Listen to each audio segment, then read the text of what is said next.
everyone, and welcome to another episode of Hashtag Ask Jim, and it's episode number 75. Now, we thought we'd make a point of starting on with the mask. However, as broadcasters, it's legal to take it off. So we are officially a broadcast. So we are very mindful of obeying the law here in Victoria, and everybody should do their part in helping to control this virus. And you've been very strict in the office as well, haven't you? I am too, yes. You've been very, very strict. Somebody come in without wearing a mask, I tell them off. Yeah, very, very strict. So we've got 50 people tuning in now, which is great, guys. So make sure you leave a comment or a question there for Jim. Anything at all what you want to do. We've also got books there for sign. And we just uploaded the Monopoly video as well. So the game where Jim played Monopoly. And you can see who wins when you watch the video. There's a full version on YouTube and a shorter version on Facebook as well. But you love the test and tag division. I'll just leave it at that. I did very well at test and tag and got killed on rubbish removal. That really, really annoyed me. And for the Mowing franchisees in there, just let us know how much money you make on rubbish removal, because it was quite expensive, wasn't it? Oh, it was very expensive. It cost me $1,200.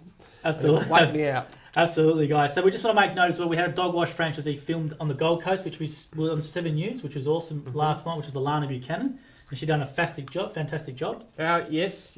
And our PR people, which is paid for by the branding fund, has been fantastic. Yeah, and they're going to get some more stories, hopefully in Adelaide and in some other states as well. So maybe even in Queensland, we've got another one coming up. Queensland, we've got another one coming up, absolutely, as well. And make sure you get your Monopoly, guys. We just got another photo from a collector where she had 500د games, didn't she? Hasn't played any of them. Hasn't played any of them. Yeah, that's true, because you asked. The funny thing, she said, like, I actually, the kids want to play. She said, I don't really like Monopolies. That's. Do you find that surprising? They're all boxed. And I'll tell you something. You weren't here during the week, but we actually had a member of the public buy his game and come to the office and bought it as well, which I think was really, really cool. But yeah, we got the photo, which we'll post. It was a lovely lady. She took 500 Monopolies with her in front of the Jim's group. Yeah, a huge big pile like that. Absolutely fantastic as well. And thanks to everyone who did the content survey during the week. So we did do a content survey just to gauge a few things, and that was great. We had around 48 responses, so that was really, really good. We'll try and do a few more things of those as well. So let's get on with it, Jim.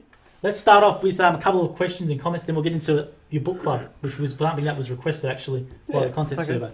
So we're getting into a few comments there. Okay, so David McDonald says, Jim, you don't eat much meat, but what is your favourite meat? Steak, chicken, lamb or pork? And what's your favourite vegetable? That's a good question, David. Well, I don't really eat any of them. Well, what was your favourite? Well, have you always... If you looked at meat, I sometimes have prawn, occasionally a bit of fish, very rarely any form of meat. And my favourite vegetable, lots of things actually. I like cabbage, it depends how it's cooked.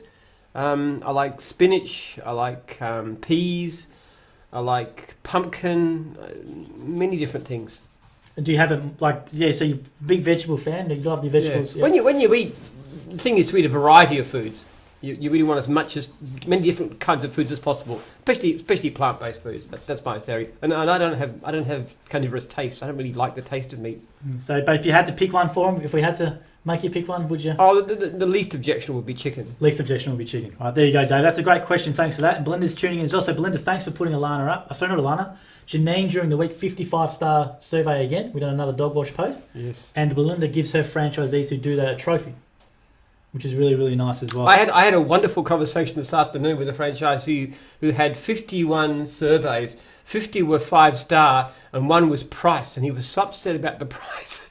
I said to him, your biggest problem is you're not getting enough price surveys, because he's only down for territory. I said, put your price up at least 10%. And who knows what will happen. We know David McDonald's watching his antennas in Horsham, and he can't put his price up enough, it seems. Yeah, but really... when somebody gives great service like that, I expect a few more knockbacks.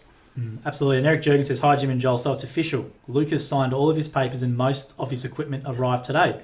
So I would officially like to welcome him to the Jim's family as the latest Jim's Mowing franchisee. Yes. So that's 3 in one family. 3 in one family, I think it is. Yeah, Dog Wash, Mobile Cafe and now Mowing. Yes. That's a record. That's absolutely a record. Now, if every franchisee got 3 franchises in their family, we'd have more like 1,200, which would be 12,000, which would be a good idea. But that's starting to become, that would be a great idea, but that's starting to become quite often. We've got father, sons, I know Mowing a lot happening as well, and there's other things. We have a Mowing franchisee whose wife's bought a cleaning region now, that's Nicole. Yep. So, David and Nicole, yeah. So and John Formosa, I think his sons are coming into the business out in Western Melbourne. Absolutely. I wish I could persuade my children to do this kind of thing. They all tend to want to go to university, and I said, well, the money's here, isn't it? Get a trade. Yeah. I mean, there's a lot better money in it. Absolutely. They've got the pedigree with their father being the man. Then John Miller says, Jim, I'm thinking of becoming a franchisor. What steps should I take and how much is to start up? Which is a great question. John? Yes. Look, it depends how much money you've got to go with. But a starting region can be as little as about 23,000. It's not that much different from a franchise. You can take on, and there's a whole stack of new divisions that are just needing to get off the ground in your local area. Now, as to if it's an established one, they usually go for about 12,000 per franchisee. So if you're buying a region with 20 franchisees, you've got 240,000 odd.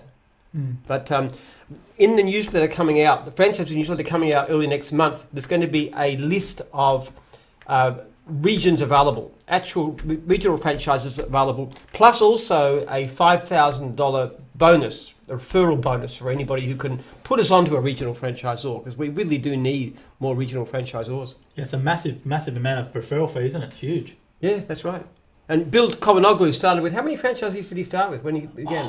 Not many. I think he started with only a couple. So we interviewed Bill, and that's a good point, Jim. Yes. And he's up to 150 franchises now. And he started with, we think, 2. Yeah, not many. And he's now got 150. That's all built up through his business. And in 5 years, he went from 50 to 40 to 150. Yes. Within the space of 5 years, because he built his business and had staff and helped him in the sort of And partly because he built it, he put franchises on, he's very good at that, but also he bought regions. But then he did. borrowed the money, bought the region, paid the loan back. He's now... He's doing very well. Great franchisor. Yeah, he's a very good man. We got that interview with Bill, which is live, I think, now on the YouTube channel, so you can check it out if you're thinking about buying a cleaning franchise. Absolutely. So we've got people tuning with comments and questions, which is great. We've got 80 people watching, which is fantastic. So Dave McDonald says, I bought 2 Monopolies, one to play and one to save for the future. Do you reckon it might be worth something in the future? I don't know. Box set, who knows? Box set. They're limited edition, so make sure you get in now with them. Then Taylor Alcock says, can only watch for a bit tonight. We have a couple of medical centres to clean, so it's good to point out. Jim's Cleaning do commercial. Yes. Medical centres, especially at this time as well. Then Kyle Reeves has gone, what is an opportunity in the Jim's group that many might not have heard of? What's the best kept secret if you would like to reveal? It's a great question. It's a fantastic question. There are so many. I would say regional franchises. I don't think a lot of people realise that actually getting a regional franchise at Jim's is not much different at the base level from a franchise. But it's the opportunity to go in there and build it. And of course, how many franchises you put on is up to you. Like you could be a Dave McDonald would have 150, starting with so few. A lot of people come in as franchisees and then become franchisors and build from there. So I think that's probably the one area that I'd suggest people think about. And you can also run your own franchise and also run the region in your own area. It might be a different division, but we can show you how. There's many opportunities. And I think the other thing too is the opportunity to grow your own franchise and put workers on. There are franchisees turning over hundreds of thousands of dollars per annum. Some of them, millions of dollars per annum, just with a franchise. There's so many different possibilities, ways to grow wealth, and it's so easy by comparison with other ways. I mean, you imagine going into a corporate environment where you've got to claw yourself up the ladder and you're so dependent on everybody else's opinion, and then you get to a certain stage and suddenly you're over the hill and they sack you or lay you off and stuff. In your own business, you're in control. I think there's so many great opportunities. Well, we interviewed a guy franchisee called Liam. Liam, he messaged him, we would make a great franchisee interview. I just finished interviewing him then. Yeah. He worked 17 years as a retail manager and he's already in 2 weeks of doing his gyms, and he said, I feel free. He's earning great money. He feels free. He's just had a kid as well, and he's just loving it after 2 weeks in business. So I thought it was quite a good story. Well, this guy I was talking to today, he only signed up late last year, and he had a lot of financial problems. And he said, "Jim's has been fantastic. He's making up to $4,000 a week, and his financial problems are just melting away." Yeah, good on him. But his division's that. Mowing. It was Mowing. Mowing in South Australia. Yeah, fantastic. Fantastic, great. Look at all the 5-star surveys and the 5.0 at the top. I thought, oh, jeepers, this guy's great. No wonder he's doing well. It's amazing, though, how many people sit in those business environments like that. And when you take that sort of run, give them a bit of freedom to do their own thing, how well they do. I wish more franchisees would have a bit more ambition to grow. There's so many divisions where we've got so much work, mowing, fencing, a lot of divisions. We would love you to start putting a worker on, and we will provide help. We're actually planning to have, when the crisis is over, actually specific training dedicated towards getting more workers on, how you do that, how you put extra teams on the road. There is so much opportunity. You can build a major business. It's the Millionaire Next Door thing. It's a great book. Anybody should read that. People, rich millionaires in America are not typically your tech gurus. They are people like us who have service businesses. Not me. Jim, and you franchisees definitely not. Well, us, me, and most of the watchers here who are mostly franchisees or prospective franchisees. Yeah, correct. And customers as well. So if you're a customer thinking about a change, now is a great time as well. And Belinda Hadley's tune is saying Nadia. So Nadia, we posted last week, had 55-star survey saying she's about to get a 100th 5-star survey. Wow. And she said Nadia got 26 5-star surveys today. 26. 26. Yeah, in the comments, exactly. We're actually looking at making a change to the rating system. I think I may have talked about this last week. Where instead of numbers, you put G for good, which is an automatic 5, B for bad, which is the 1, and O for 3 is okay. One of the issues we have is people put 4s down without any comment. And that can really stuff up somebody's 5-star run when all they mean is they're very happy. And if they say 4 stars and it's good service or they're very friendly and polite, I'll change it to 5, but I can't change a 4 to a 5 if there's no comment. So we'd like to get rid of the 4-star idea because it's really misleading. A lot of people think 4 stars is the best. Well, it's not. 5 is what we want. It's a great change, so stay tuned for that one. When's that going to be coming? Hopefully within the next couple of weeks. Next couple of weeks. Damien Don says, got a $200 an hour for a CCTV job, $1,000 for 5 hours work to put up 4 cameras the customer bought. They were ubiquity and they couldn't set them up. Yeah. It's not bad, Ali, right? Oh, we're on the wrong gig. We're all on the wrong gig in nationals. Neil Simpson, hi Jim and Joel from Neil over in Auckland, East Coast. He's celebrating his 1 year as a franchisee today. Yes, well done. Happy anniversary. I think you get a video at your 1 year. We made it so you get an automated video message. You get something from me, yeah. Yeah, you do as well. Then Ed Sutherland goes, G'day Jim, how's the car cleaning truck cleaning? So Ed Sutherland says, G'day Jim, how is the car cleaning truck cleaning? So car detailing, they can do trucks in it. How's that go as a division? Oh, it's a good business actually. We're trying to get a car cleaner for the for this place because a lot of the staff get their cars cleaned, and the guy who used to do it before has left. The Jim's guy did. So we want somebody else. And I was looking on the system to try and find there's about 8 people down for the area, and there's only 1 who's actually able to take work in this area. So I've just sent him a text tonight saying, you know, we want you to come and be the Jim's official car detailer for the head office. There's a lot of good because they come in, they work. He works all day. It's just job after job after job with everybody's their car clean. We're not going to have an outsider do it. Absolutely not, and they do a great job, don't they? Yeah, absolutely. And then that's the way. So Ed, if you're thinking about it, do it. If you love trucks, that's a great one. If you love cars, car detailing is the one for you. Dave McDonald, thanks for Mark Harmony's number. I'm going to meet with him tomorrow. Might buy a test and tag up here and try to hire staff maybe in the next 12 months. Why not? That's pretty good. That's an antennas franchisee buying a test and tag franchise to maybe build up as what you said. There's no particular reason why not. I mean, from an individual's point of view, there's no point to it. If you're just working by yourself, you don't want both because you've only got so many hours in the week that you want to work. But if you've got staff employed, there's no reason why you can't have group of people doing, you know, mowing and some others doing fencing and some others doing whatever. It's a different skill though, isn't it? You've got to manage the business. You've got to be able to manage it, but they're very similar. I mean, Sharon Connell's never washed a dog in her life as far as I know, but she understands it because she was a cleaning franchisee. Yeah. So there are possibilities in stretching beyond that, taking a franchise in a different division, putting on workers, taking a regional franchisor. We really like franchisees to, you know, those who've got that fire of ambition to say, hey, how far could I go? Okay, I'm making $100,000 a year, but I'd like to make $150,000 or $200,000 a year or $500,000 a year. It's all possible. We'll show you how, and we'll give you the role models to show you how to do it. And I'm happy to talk to any franchisee at any time about this, jim@jims.net. I think it's going to be exciting, that training, once it comes past crisis when we can have people. I think it's going to be very new and exciting. And one of the plans we have, and I think I've talked about this before, for Jim's Jobs, by early next year, we'll have a system whereby you can actually give a version to your workers. It'll actually tell you where they are at all times, and also will remind you if they turn up late or fail to turn up to an appointment.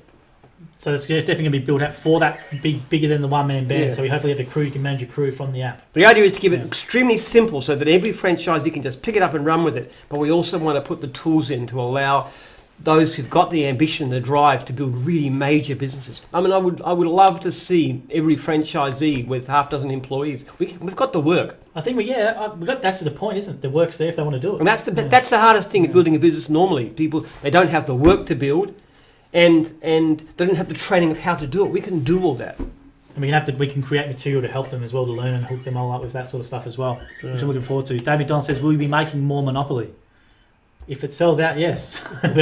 We keep buying. Keep telling your friends. So they're going okay. I reckon once we get people back into training, we hope everyone takes a monopoly when they go. Quite a few people are doing multiples. Oh, yes. Because I think that they're giving them to their clients and the major clients and so forth. We had a franchisee, really Alan Jones, great name. He bought 6. We had Malcolm, I think from NZ bought like 20 or something. Yes. We've had people buying in bulk, so I appreciate that as well.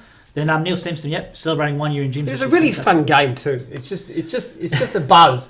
You have to people stop talking about houses and start talking about gymbos and so forth. But it's really fun. You just make jokes about each other's divisions and stuff, and it's just a different element. Because it's gamified, absolutely. The cards are the best, I think. They've replaced the community chest cards, business success and customer service. Yeah, sort of cracking jokes and stuff. If you're playing as a franchisee, it's very entertaining. You definitely get a laugh out of some of those cards. Fantastic. Yes. Then Rodney McLean, this is a great question or comment. He said, could be risky putting an employee into a brand new franchise. Any existing business around you can buy into them, move it across to a franchise. Question. He's replied to Dave McDonald. So I think Rodney's in antennas as well. So it could be a risky move putting on an employee into a brand new franchise. Any existing businesses around you can buy into them or move it across to a franchise. Was the statement. Most people don't have what it takes to run a business by themselves. So if you've got a good worker and you look after them, I don't see a huge risk. But you've got to wear that yourself. Obviously, it's easier to expand within the same division because then you know what you're doing more. Mm. But you're obviously doing extremely well, David, up there with what he makes, so can't see why not. Then Joseph Pollock says, I absolutely love being a working franchisor. Highly recommend it to anyone who has the drive to support franchisees and a passion for their division. That is the point too, actually. The people who make the most money in gyms aren't necessarily the franchisors. A lot of our franchisees actually do better than the vast majority of franchisees. It's a different role. It's a counselling, mentoring, helping role. And the people we look for are those who enjoy helping others. Like trainers who actually, it's quite characteristic. You get somebody who's a trainer. They'll take a guy out on the road all day, and then this person will bring them back and they'll spend an hour in the evening just talking to them, advising them and mentoring them and so forth. So when we see that kind of stuff, we say, there's a potential franchisor. And Jason's a great franchisor up in pool care, and he bought a lot of monopolies as well. So thank you very much, Jason, as well, for his franchisees, I think, to give them his prizes and stuff like that, which was good. Okay, let's tune in there. Jim, if I don't take leads and a customer tracks me down, it's not that hard, and I say I can't service them for 2 weeks, can they call and make a complaint? I have no proof and they might lie. If it's not a lead, will it be a complaint? I'm worried. That's from David. Because I say no to so many customers. Well, I don't think you've had any complaints so far, have you? I mean, it's a matter of seeing what it is. I knock off probably at least 10 complaints a day and bad surveys a day if there's a reasonable reason. And I must say, especially if somebody's got a very good record as you have, it's not that difficult if there's a reasonable. And your franchisor can also ring the client and ask them what went on. Like there was a 3-star survey, and the franchisee said, but there was no comment, and the franchisee said they just wanted the price on the phone. And so we just had to get some evidence for that. Send them a text to get your franchisor to ring them, just some reason to show that it wasn't poor service. And David Donald says, I'm at 263 5 stars. Can I get 5 medals? Well, your franchisor can do it because there's a franchisor initiative from Belinda, and we've had a few comments about that. But we're looking at trying to do ways to reward that somehow. Yeah, we've got a proposal to the advisory committee. We're going to ask them what they'd like us to recognise. That's a pretty hard thing because 25-star franchise, 5-star surveys in a row, you can get a 4-star survey when a client's completely happy. They just don't put a comment down, so it's easy to miss out. I mean, it's quite extraordinary that you get people on 5.0. That's really, really, really hard. And for those you can have a 4-star for no reason at all. And for those who don't take leads, it might be hard as well to build up a. Well, how do they get of course, recognised? I guess we want you to take leads because that's obviously what we'd like you to do because we've got so many customers wanting work. We're just looking at antennas in Queensland, and the leads are up, like 20% since the same time last year. But we're not taking any more work; they're mostly just going unserviced. It's like about 40% unserviced. It's awful. Yeah, it's a high number, isn't it? We just can't cope with the demand. Well, hopefully the antenna story that goes up on there on the Gold Coast gets some more people interested in the business. Yeah, that's what I was doing the figuring for, to tell them about. Yeah. Eric Jurgen, so I found a new benefit of having a mobile cafe today. I was at Costco getting fuel and some groceries when Katie from Dogwash turned up and asked me for a coffee. 20 minutes later, I'd sold over $40 worth of coffee from their car park, or $400 worth of coffee from their car park. Wow, that's a good site. Not bad at all. At Costco there. Susie Gibbs, Heather from Jim's Dogwash, Batio Bay, had 18 times 5 stars today. Today? Yeah, today. So it's another one from Dogwash. How could you get 5 stars and 18 stars, 5 stars in a single day? Yeah, let us know how that works with the system. I don't. 21 said 26, and then someone said 17. They must clump up a bit or something like that. Yeah, they might be backed up or something. I reckon maybe. I don't know. But that's fantastic news. That's really, really good as well. And I must say that you do notice. I have noticed in recent times that the levels of 5-star surveys are going up. Our standard of service is rising, and more franchisees, of course, now with the new system, they're going back and changing.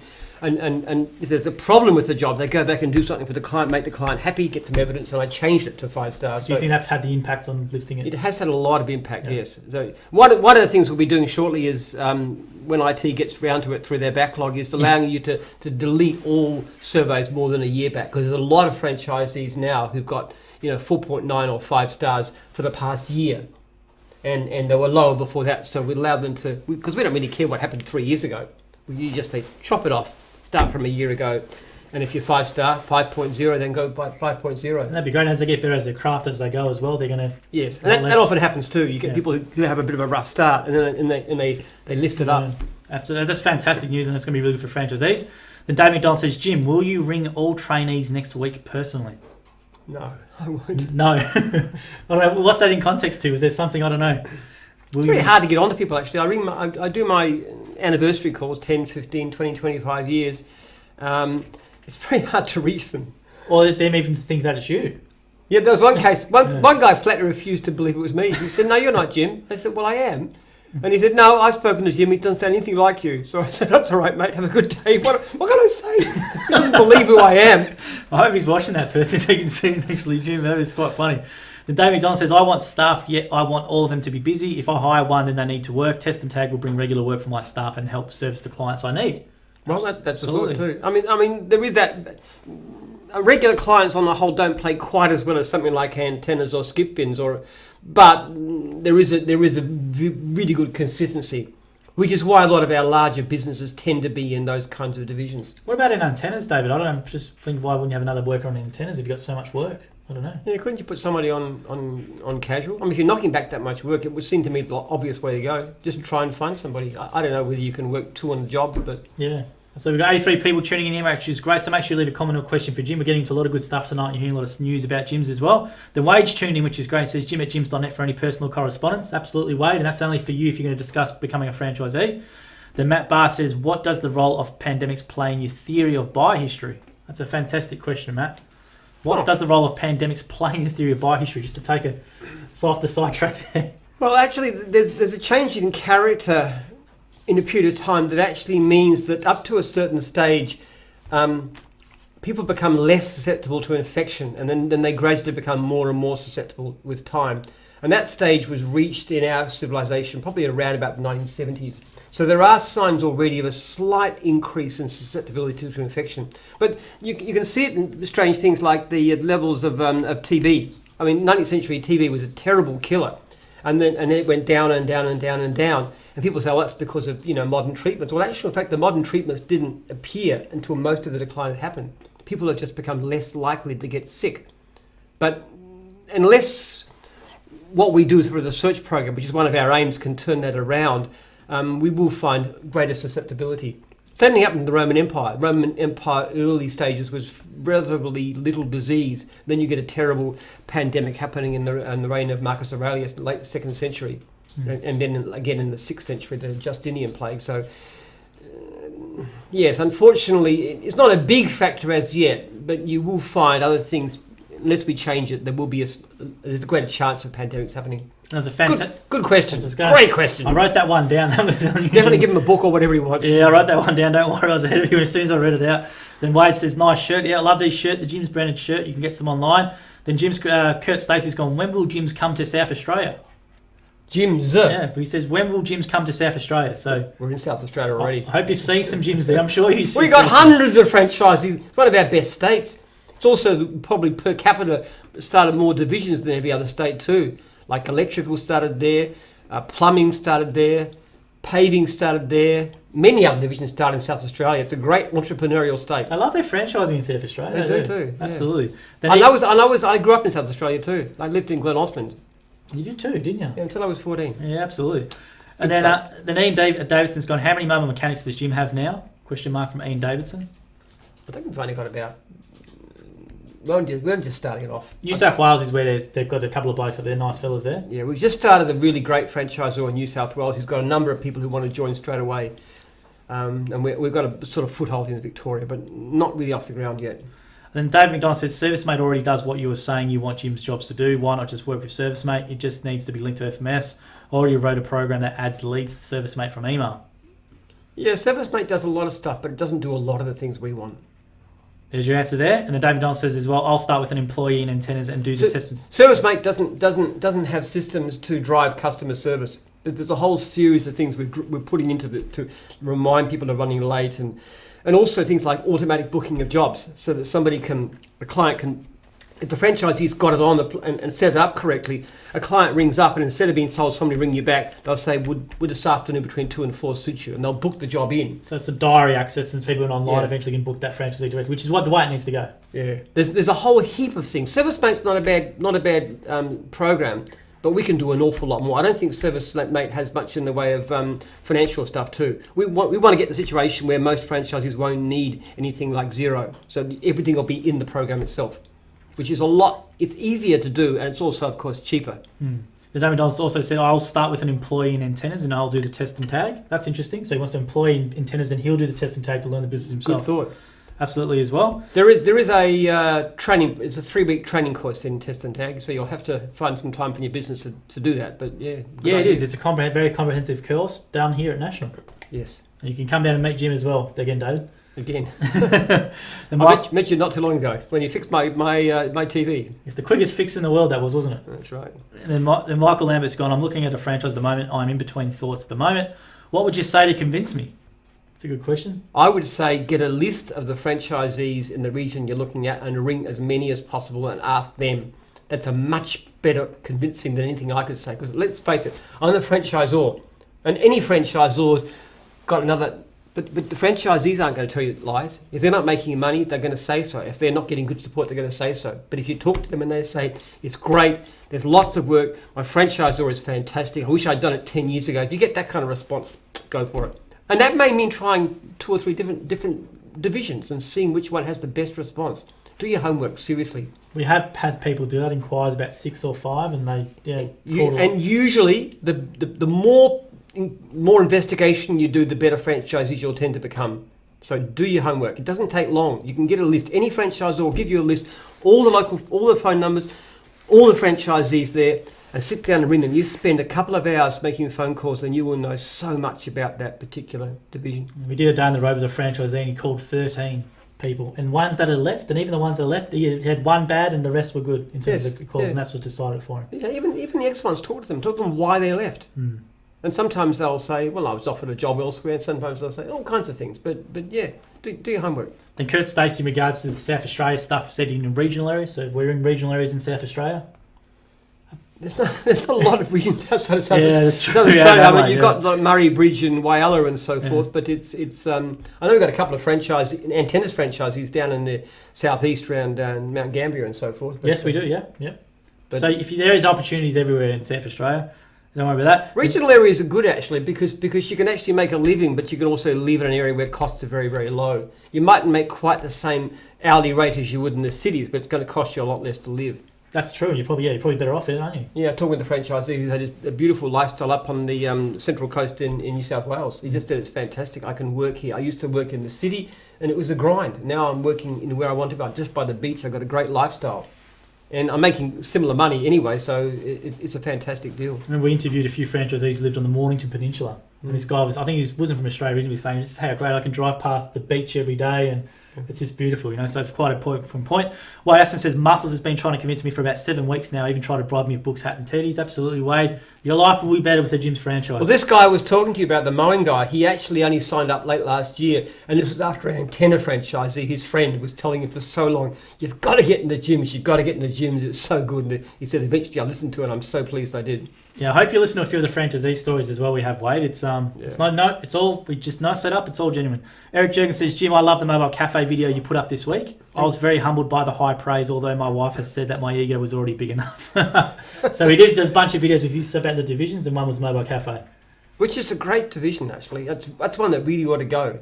because Eric's shown a way to make it successful. Cheapest we could do was more in that area.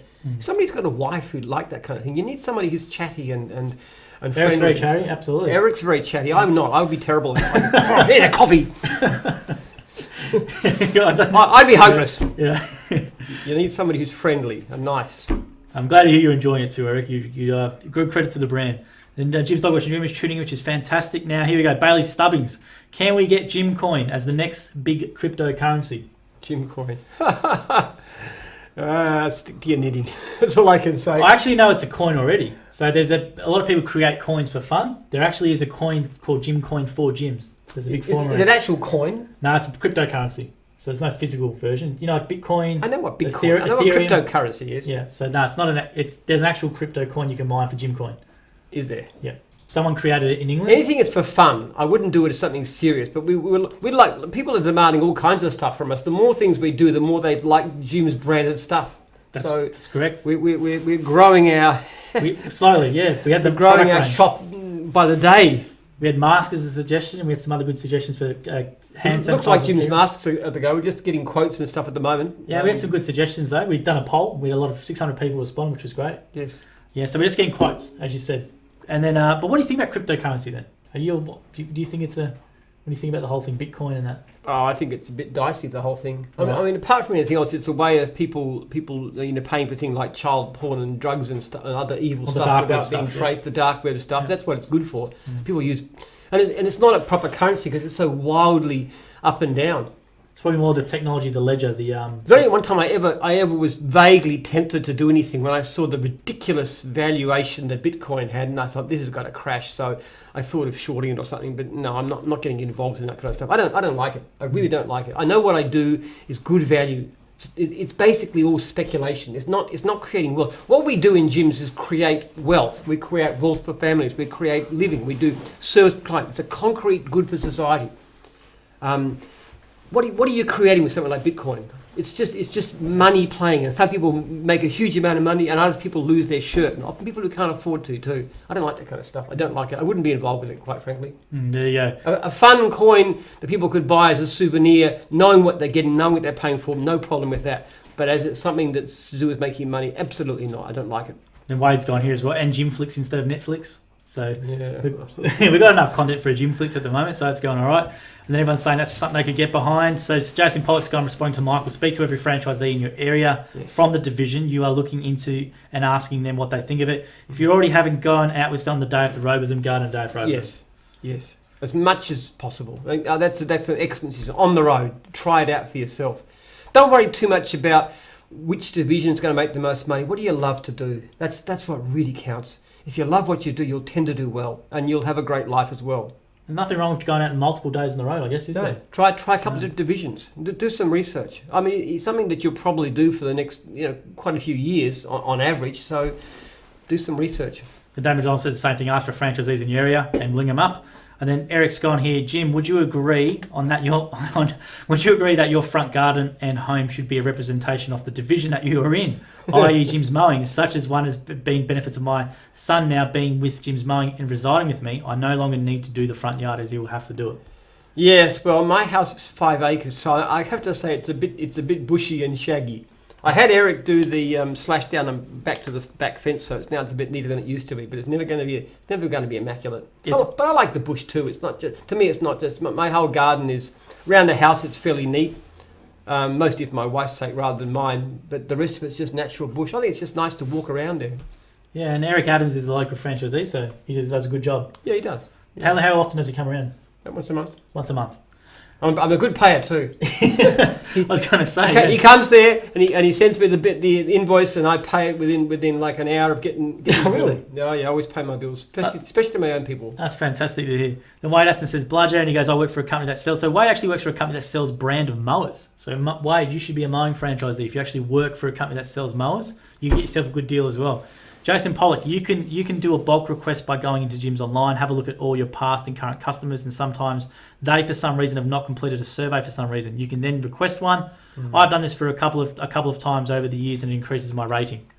And by the way, just talking about why we don't use ServiceMate, one of the plans we have for gyms is to actually allow it to be a marketing tool for yourself, so that you can actually, it will be set up so that you can, if you're short of work, the system will automatically start contacting previous clients under certain kinds of conditions. Like you might have done a guttering job 6 months ago, for example, and just texting them and saying, and then if they want to, they can book straight in on the spot. So the first you'd know about it is you'll suddenly find jobs appearing in your diary. You wouldn't even have to do anything. That's the kind of stuff we're going to be able to do. It's way beyond anything on the market. We have checked out every system on the market in detail, looked at everything they do, and we're going to have Jim's jobs going to do all of that, plus a great deal more. Fantastic. Something to look forward to as a franchisee. David Don says, no workers yet with COVID-19. I just can't take the risk. If they started before COVID, I can claim JobKeeper. Well, that's fair. Yet if they start now, I have to shut them down. It'll be bad for business. I have to wait 6 to 12 months and then watch this space. So let us know how you're going. David Don says, Jim, do you have a dog or do you have a cat or any other pets? What's your favourite animal alive today? Good question. We have a dog which is what's it called? A cavoodle. Cavoodle. Yeah, a little. It's a cross. Yeah, it's a nice dog. Little runt like that. We got it because my wife is allergic, and it's because it's got poodle blood. It doesn't shed. She doesn't get allergy to it. What's my favourite animal? I don't know really. I like chickens a lot actually. Really? Well, they're so practical. They're great animals. They eat the scraps from the garden, from your waste. You know, the scrapings from the kitchen sink. You put it into the chicken bucket. You go and feed them, and they produce eggs. We've got 3 chickens at home and a few more at the farm. We get 3 eggs a day from these chickens. They're just fantastic. Now, what came first, the chicken or the egg? Well, no, the egg came first, obviously. The egg. Yes. Yeah. You heard that expression used before much? What came first, the chicken or the egg, as a joke? Of course it's a joke, but it's not a joke. There's a simple answer. If you're an evolutionist, the egg came first. If you're a creationist, the chicken came first. It's a great... Because if you're evolutionist, because chickens descended from dinosaurs, because they're a bird. Yep. So at some stage, what was a chicken came out of an egg, which was produced for them that wasn't a chicken. So the egg came first. Of course, if you're a creationist, you believe chickens were created 6,000 years ago, which I don't believe, in which case the chicken came first. Well, I'm thinking of that Jurassic Park scene when they're educating him about the Velociraptor and the bird, how they were descended from Burns, and he started tapping with that. So there you go as well. But great movie. It is a great movie. You can see Apollo get dog washed actually on the YouTube channel. We actually do have Jim's dog washed, which is quite a great clip to watch. And he's not easy to wash. No. In fact, when the previous washer left, I booked somebody in to come and wash him, and then the franchisor got involved, and she said, "No, you can't. He's too new. This guy's too new to wash your dog." So she put somebody more experienced in. He's done a great job. Apollo's a tough client. Yes, you got to muzzle him. Yeah, tough client. David Don says, because I know your favourite animal in history would be the T-Rex. So you reckon your favourite animal in history would be the T-Rex? No, actually, tell you, David. If you're talking about dinosaurs, I prefer the Triceratops. Triceratops? Yeah, you know in Jurassic Park, the one that's lying on its side with the pile of dung? Yeah, the 3 horns? The 3 horns. I always liked the Triceratops. When I was a boy, I had these dinosaurs, and there was the Triceratops was always the emperor of the dinosaurs. Mm. I had dinosaur empires. My brother and I had these intergalactic dinosaur empires, so that was my thing. I like Velociraptor. That's what I liked. I think they're good too, but I always have a soft spot. You know, it's in Jurassic Park. What's his name? The paleontologist says that the Triceratops was his favourite too. Yeah, Sam Neill played that character. I can't remember his name though. I can't remember the name of the movie. No. What's his name? Someone put in the comments there as well. Then Wade Aston's gone to David. You're his favourite pet mate. Jim doesn't have any favourite franchises. They're all the favourite. Warwick Thomas all my franchises are my favourites. And Warwick Thompson says, evening gentlemen, changing the rating systems to G equaling 5 stars, how will that go when directing to clients complete a Google review on what we call 5 stars but they rate it as good? Well, from our point of view, the G was simply... this is not a Google review, this is an internal review. Yeah, he's saying, because on the second one, there's a second email which goes out and says, if you like when they get a good, so can you please head to our... No, that's okay. But when they go there, they'll see the 5-star potential. Mm-hmm. They always give the option of how many stars you can do on that system. It's just that ours will map across. G will map to 5. There's a lot of clients seem to think that 3 is the best. I change them all the time, and that's particularly unfortunate. There's no comments, so I don't know what they've done. But usually they'll say 3, great, so I know they meant 5. And that's a great comment, Warwick. Thanks for doing it. I think you're a first-time commenter. So look, it's a new system. We want to try it out, as we always do at gyms, but I think it'll overcome some of these problems. I don't like 4-star surveys. I think there's something definitely wrong. Okay, give them a 3 or even a 1. But if they're generally happy with the job, if there's nothing wrong with it, it should be 5 stars. And Rami Issa's gone here. What is the top 5 divisions? Question mark from Rami. Well, the biggest 5 divisions would be mowing, cleaning, test and tag, antennas. I'm not sure if it's fencing or dog wash comes next. Yeah, or pool care, building inspections. Are they in that range? Building inspections would be up there too. Yeah, pool care as well. Yeah, pool. They're all over 100. I couldn't quite tell you which is the biggest, but those are the biggest ones anyway. You can see them in the Monopoly game too. That's true. Yeah, they're on the board. Yeah, in the order. Because the 7 biggest divisions are actually the ones that are featured by multiple properties. That's it. And if we do, hopefully get another print, we might change it up a bit depending on how numbers are going and stuff as well. Give more people a run. I just wish we could have done it the way we wanted to. Instead of go to jail, it should be breach. Yeah, we weren't allowed. We weren't We're allowed to. We really tried that. You cannot change the corners. That annoyed me. And it should be payday or something like that rather than go. Yeah, collect income or something from the collect a bill or something. Not yet pay as go. David Don says, I already do that. My real estates book my jobs. My retail service providers book my jobs. I send SMS to customers and get reminders for quotes and invoices and callbacks. I think you should seriously look at ServiceMate before you spend more time on Jim's jobs. We've seriously looked at it. We've studied it in detail. Believe me, we've looked at every single system on the market in great detail. We've looked at all the potentials, all the features, everything. Believe me, we've looked at it. This thing is multiple millions of dollars. We're talking about $4, $5, $6 million to develop this thing, and that's only initial stages. It's a massive venture. Believe me, there's nothing like it on the market. You don't believe me yet, but wait till you see what comes out. There we go. Matt, and Jim's investing a lot of, as you would know, David, as well, into it. Matt Sheldon says, would it be a good idea to resurvey regular customers automatically every 6 to 12 months? This would increase ratings and also identify if there were any customer concerns. It's a good suggestion, Matt. Yeah, possibly. People get sick of asking surveys after a time. But we get good responses. But you can always do it yourself, if you want to resurvey your customers. And it's not a bad idea. If you've got a good, happy, regular customer and you want to survey, just survey them, see what happens. Yes, but a suggestion of automatically, that could be something. I know there's a lot of IT stuff that people want to do. I guess it's... Yeah. We don't necessarily want to increase our ratings. We want to increase our quality of service, which isn't always the same thing. We can actually increase our ratings dramatically by deleting all the poor surveys, which is what a lot of franchisees say should happen.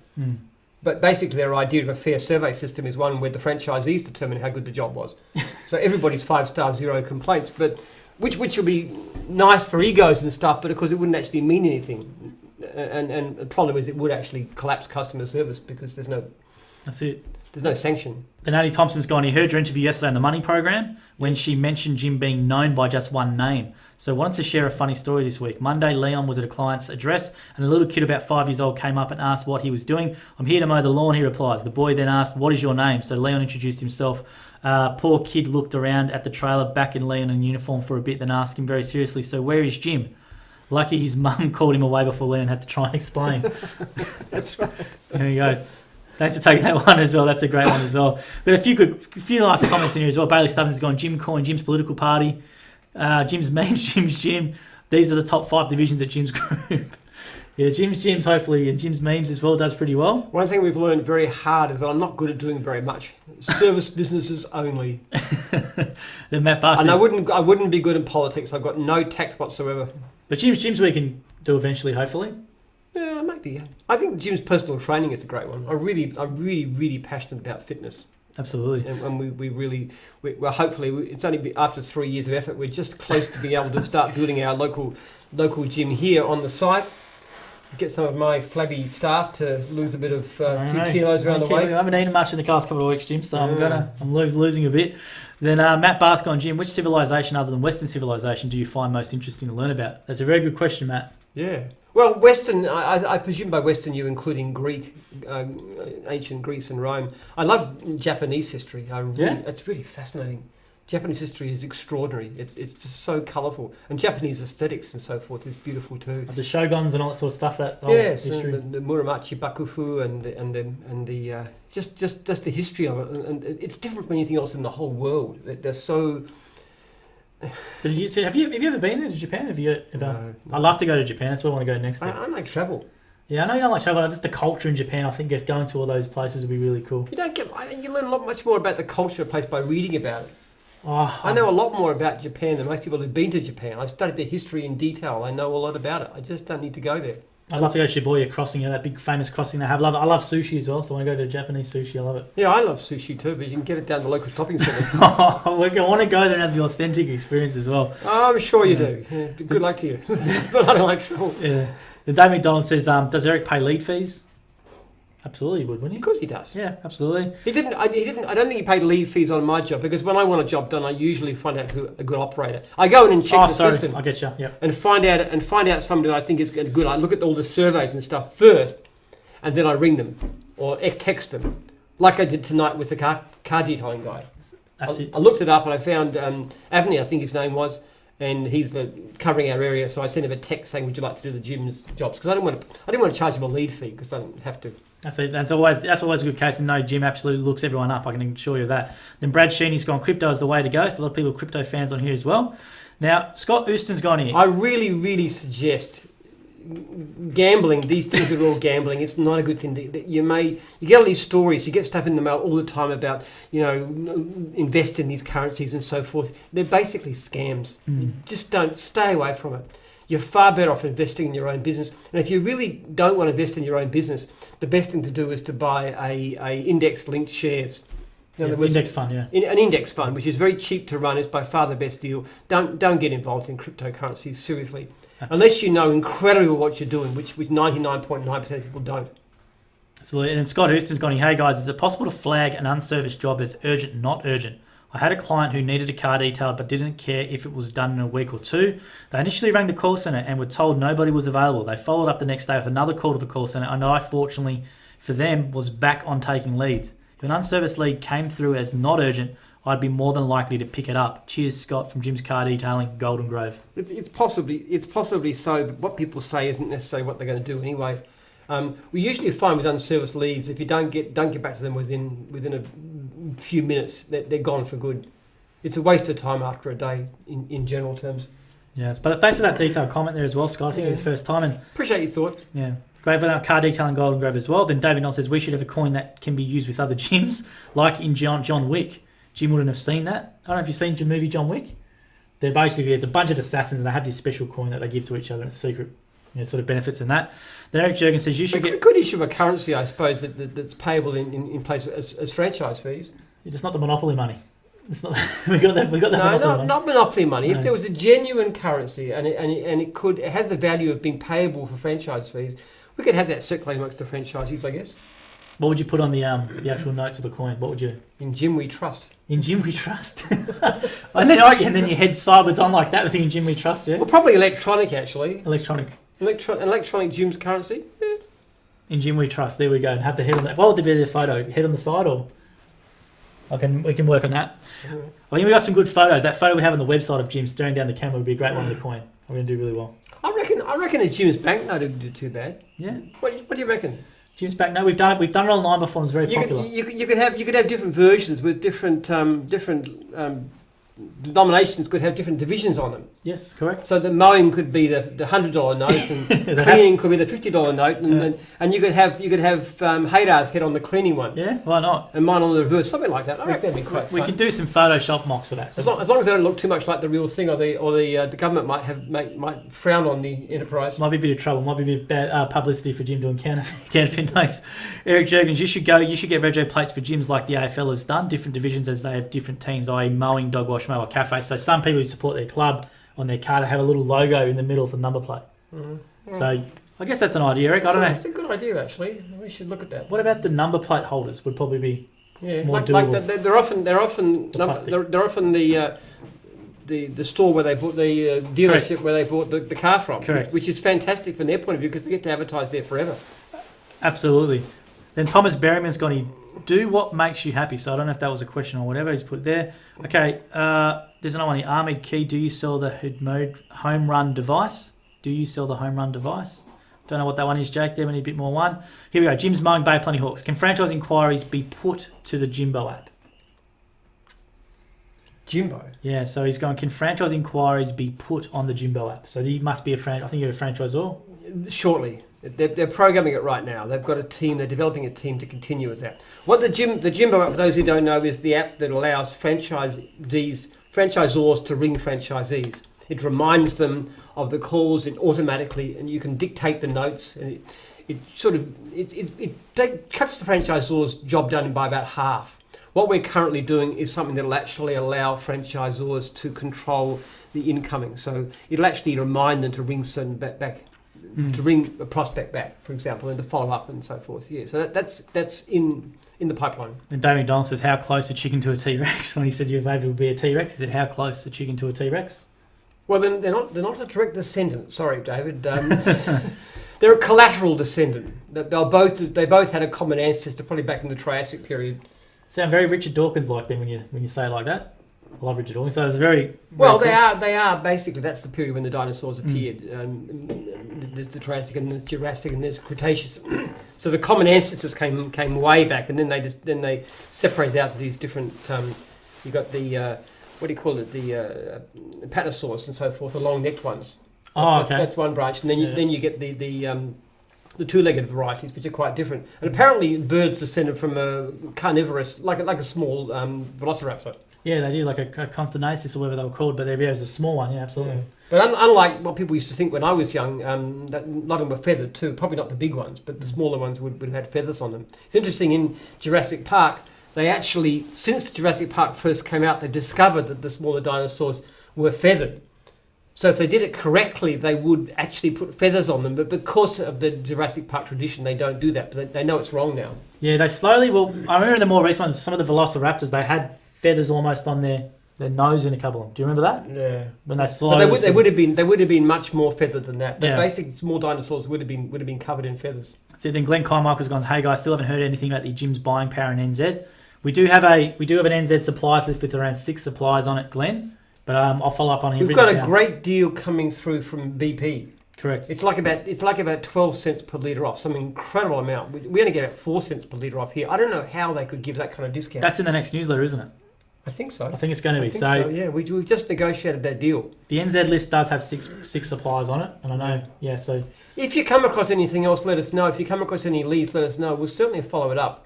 We will bargain as hard as we can for you. And as in normal, we don't take anything for ourselves. We just want the best deal for franchisees, and we say, give us a good enough deal, we'll promote it. And Refugee's gone here. Alan Grant is the dinosaur man. That's his name. Alan Grant was his character, absolutely. Yes. I loved that character. I thought he was great. And Rufy's from Jim. Oh, I liked Sam Neill. He was my favourite actor growing up. I love that scene where they first see when they first see the brachiosaur. Yes. And he's just sitting on the ground. It's all done in front of a green screen.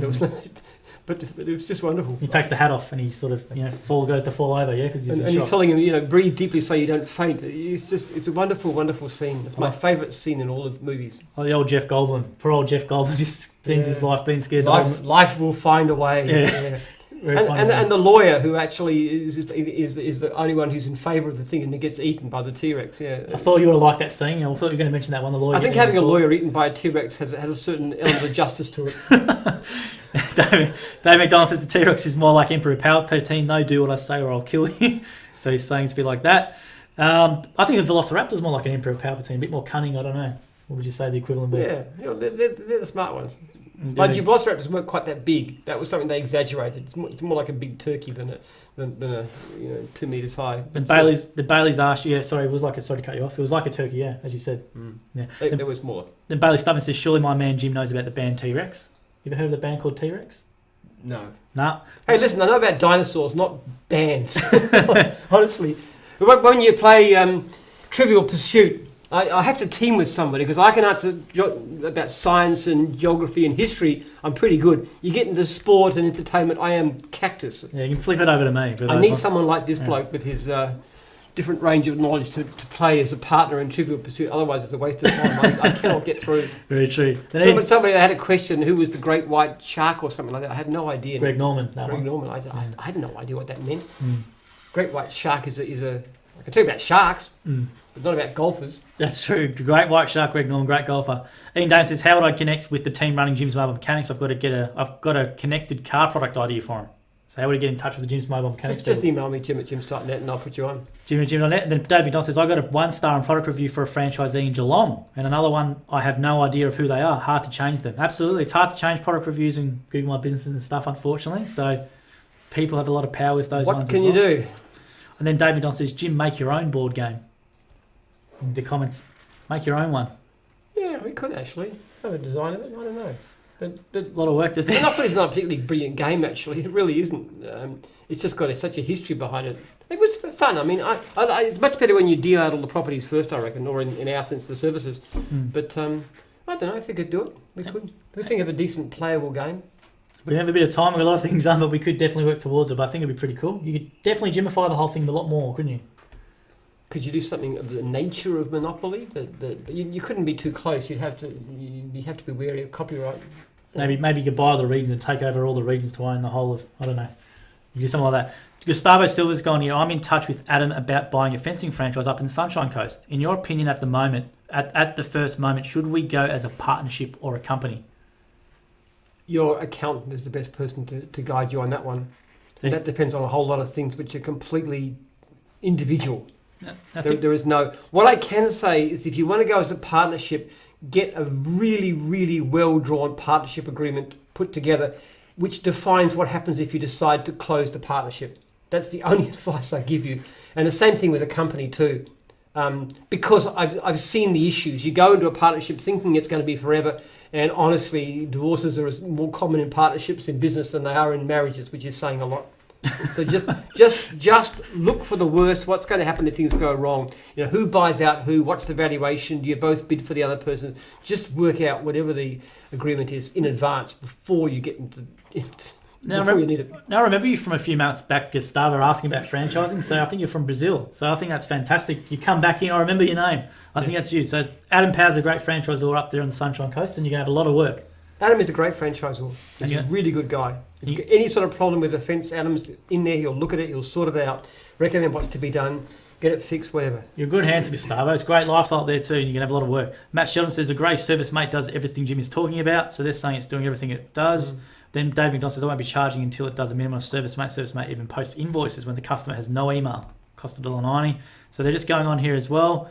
Matt Sean's gone, These are all great ideas, actually. And this is what's going to happen too. We're doing a really intensive, we're actually increasing the amount of investment by 50% in gyms after it's been released to get more features done. It'll keep on going next year. If there's anything, any other organisation, and that's not a bad idea, posting invoices, why not? There is actually a program that can actually do that can actually post an invoice to somebody. I've heard of that sort of thing, all done electronically. And I think it's a great concept, and we'll have that in. There won't be anything that any other system can do that ours won't be able to do, but ours will do a great deal more. And Jim's investing a lot of money. Don't worry about that. You're investing a lot. It's a massive investment. It's a significant chunk of our actual annual income going into this. It's so important. I think it's the key to the future. And Matt Sheldon's gone, not just about increasing rating, it's also important to know if your staff are continuing to do a good job and identify an improvement needed. Absolutely, yes. Then Eric Jurgen says, when does work on the gym at the head office get started? When does work on what? When does work on the gym at head office get started? Eric Jurgens. Oh, yeah. Hey. Hopefully a month or two. Who knows? We're still trying to get permits. We've got the planning permit, now we're looking for the building permit. But you're right, Eric. You can go in there and do a session when you do your mobile coffee or something like that. Yeah, it'll be great. It'll be great. We actually can use the conference centre as a health club once the crisis is gone too. For people who just want to become healthy and great food and stuff. My daughter Jasmine's really keen on diet. She's been staying with us during the lockdown, and she's really good cook, and she's very keen on healthy food. There's some really delicious, really healthy foods out there. If we can just teach people how to cook and how to eat healthy and how to exercise and just look after themselves. Big business now, though. The fitness and the wellness and the healthy stuff is massive business now. I think we can do a great job, and we've got a great environment here too. Once the health club's done, I think we should do a couple of things with you, maybe like that. Never know. I know you'd be able to cook a bit.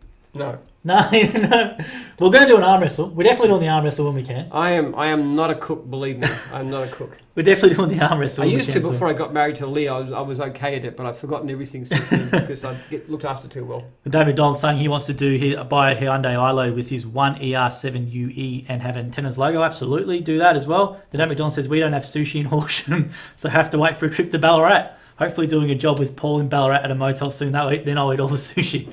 Surely Horsham's that cultured to have a sushi. Even Warrnambool's got sushi, David. Come on. Absolutely, you got it as well. Then David Knox says, I tried paying my lead fees and Monopoly money, but the Zor said no. Yeah, very unreasonable. Absolutely. He says, Jim should be on the $200 bill.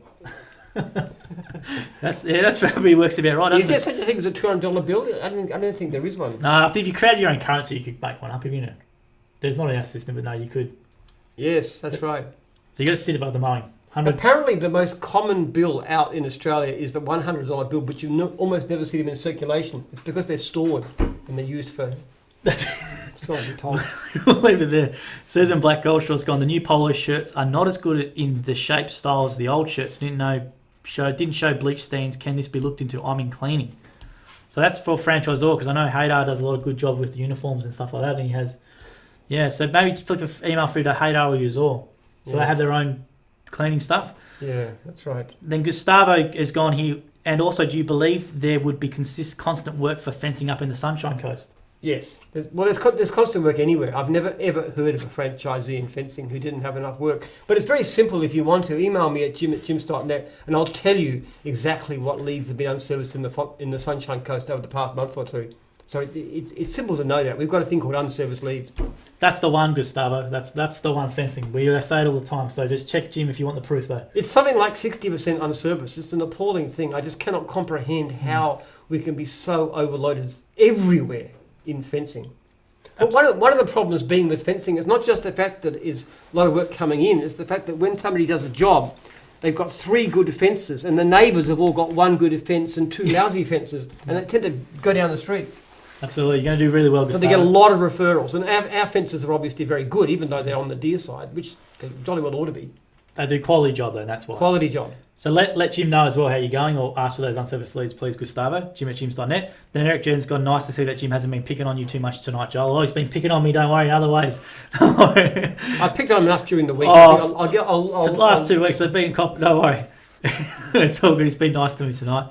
And Matt Shellen says, agree, I have a mate and way ahead of the rest, which is fantastic. A lot of Jim's job stuff here going on, which is cool. And then someone's saying here, look, how are you reading? I believe that once a lead goes unserviced, we shouldn't have to pay for it, as a suggestion. How are you reading? Is that the case? I believe that once a lead goes unserviced, we shouldn't have to pay for it. Well, you mean, what you're saying is after you pick it up, you shouldn't have to pay for it. The only problem with that is what's going to happen then is nobody's going to take service leads and they're all going to grab the unserviced, which means that you simultaneously... You gut the franchisor's income, and you also make service a lot worse because customers are always being told can't do it. They say don't bother about gyms; they're just crazy. Mm-hmm. So no, it's not a good system. We really much rather you took the job from the beginning. And Damien Don's gone, is Jim's jobs like when you got your first computer? It'll be great, but just not yet. I like the idea. It's just hard to trial whilst busy. That's from David as his comment. No, you're right. You're absolutely right. It does take a bit of time, but what I can say is compared with other ones we've tried, it's very, very easy to learn. And the whole process, we've got a lady, Jane, who's actually, her whole job is to make it incredibly easy to use and to actually look at every reason why a franchisee wouldn't be able to jump on it and say, this is so easy. What we intend to do, Joel's doing this for training, we're setting up a module for training so that every franchisee, to actually pass their training course, they've got to download it and show they understand how to use it. So for those divisions that it can be used for, there's a few that we're still working on.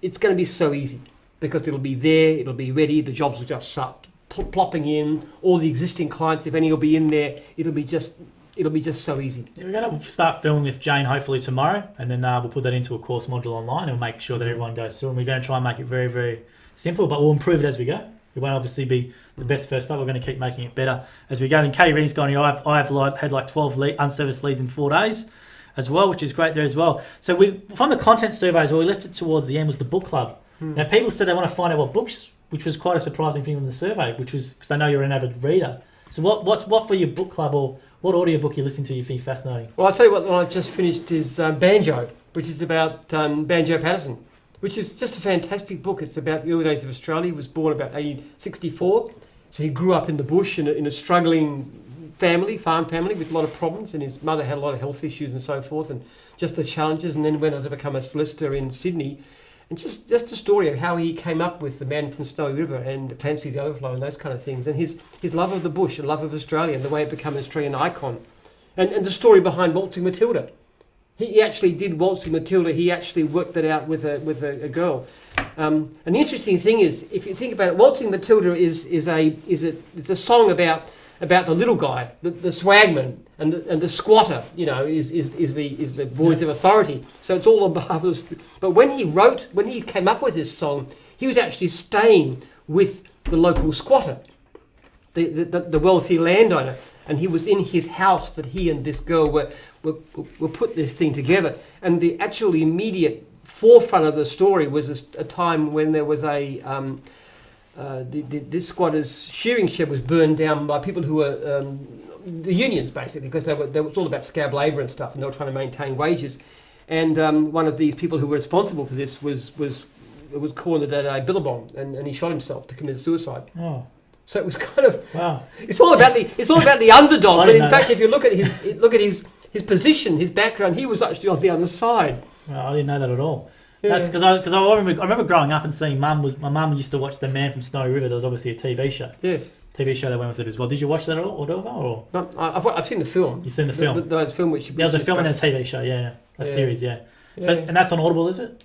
Yeah. It's a really fun book. I'm listening to the one about the mutiny of the Bounty right now, which is really, really fascinating. Just started off with that one, but I also finished reading Rolf Balderwood, Robbery Under Arms, which was inspired by that, which is written about the 1860s, something like that, about bushrangers in Australia in the early days in New South Wales, which is a fascinating book. So there you go, guys, and I'm sure Jim will consume a lot more books for next week as well, to give it to you as well. Then Tracy's gone real quickly for Tracy. When the Jim's Jobs video is completed with Jane, will it be available for current franchisees as I am? Absolutely, we'll make it available. Mm-hmm. So we'll work all that out. We just got to make sure we get it done and put it up, and we'll adjust them. Our aim is to gradually bring people across. We understand the time it takes to learn a new system. We just know and believe it'll be such a great system that it'll spread, and more franchisees will get it. Particularly because one of the things that franchisees really hate is unfair complaints.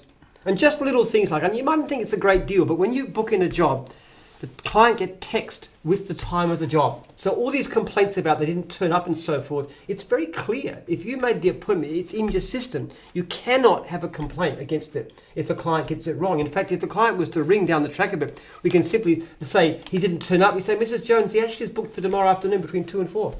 That kind of thing. Or we won't be sending surveys to somebody who hasn't actually if the quote's going to be done by a certain date, we won't send a survey out before that date, so that you won't get some of these bad responses. So there's many things that we get surveys and complaints which doesn't need to happen at all, and they upset people. You know, even the best operators can get an occasional complaint. If I can eliminate most of those kinds of complaints and problems, that would be a fantastic thing. So thanks everyone for their comments and questions. That was a great one tonight. A lot of technology questions, lots of good stuff as well. So make sure you check out your replay and tell other franchisees to check out the replay, because they'll learn a lot of probably stuff, maybe some questions they have regarding Jim's Jobs and other things as well. And thanks for that, Jim. Appreciate it tonight. We'll see you guys again next week at 7 o'clock on Wednesday night. See you then.